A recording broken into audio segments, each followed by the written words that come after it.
Good evening, everybody. My name is Justin Viggiano. My intentions today are to explain to you the negative impacts that salary caps have on teams of the National Football League. I will also explain the benefits that would take place if said salary caps were to be removed. I have researched the restrictions that salary caps place on teams and how it affects the financial relationship between the players and the teams themselves. I hope you will be able to see my point of view at the end of this speech. The main points I shall be discussed today include the limitations that salary caps place on teams, the inability to sign high-value players, and the benefits of removing said salary caps from the league. First and foremost, I would like to give a brief overview of salary caps and what their intended purposes are. Salary caps severely limit the true financial capabilities of teams in the National Football League. The salary cap limits the amount of money a team has available to them each year according to Louis Bien of SB Nation. Their spending capacity can be put into three categories, however. The first category would be contract renewals. The second category would be rookie signings, and the third category would be contract increases. Contract renewals are a vital part of keeping the current players that are nearing the end of their contracts on a team. Generally, when a player is near the end of their contract, the team has two options. The first is letting the player go. Most of the time that does not happen because they go with the second option, which is re-signing the player.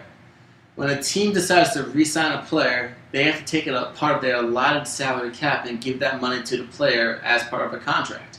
However, if they do that, they lose money they could be spending on other players in the future. Rookie signings are a little bit different though.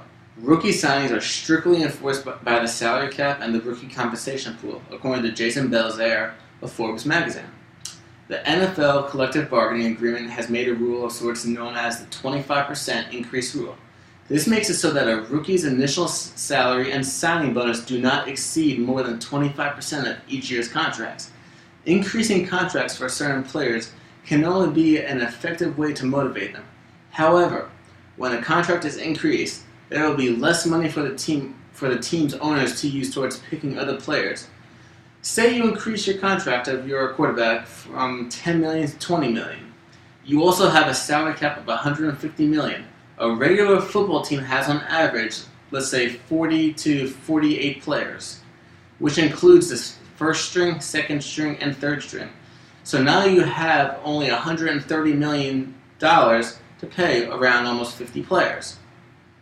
When contract prices increase, the ability to sign other good players becomes more and more difficult because if a team goes over the salary cap, they will be forced to pay heavy fines that are governed by the league.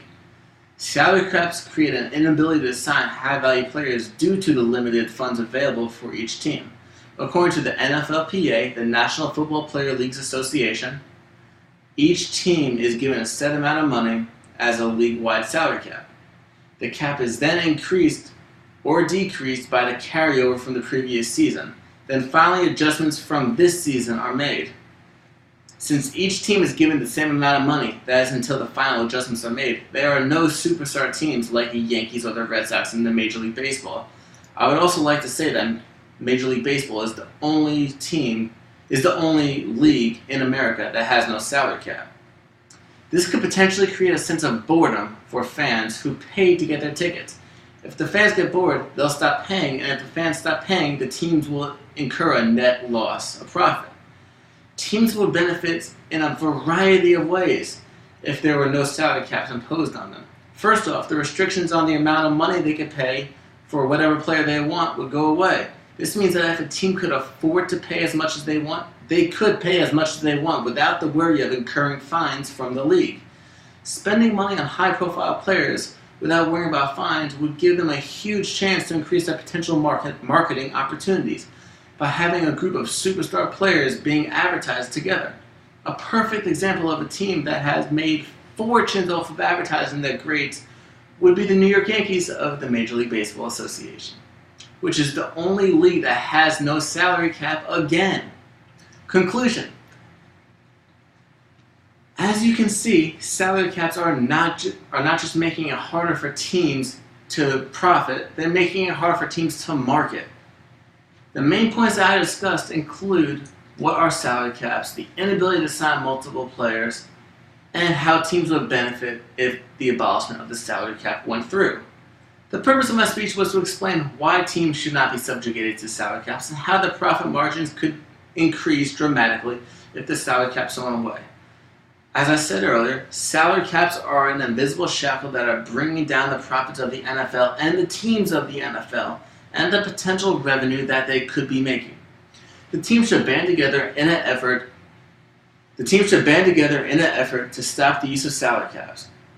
I would like to say a word of thanks for you all for listening to my speech, and now I open the floor for questions.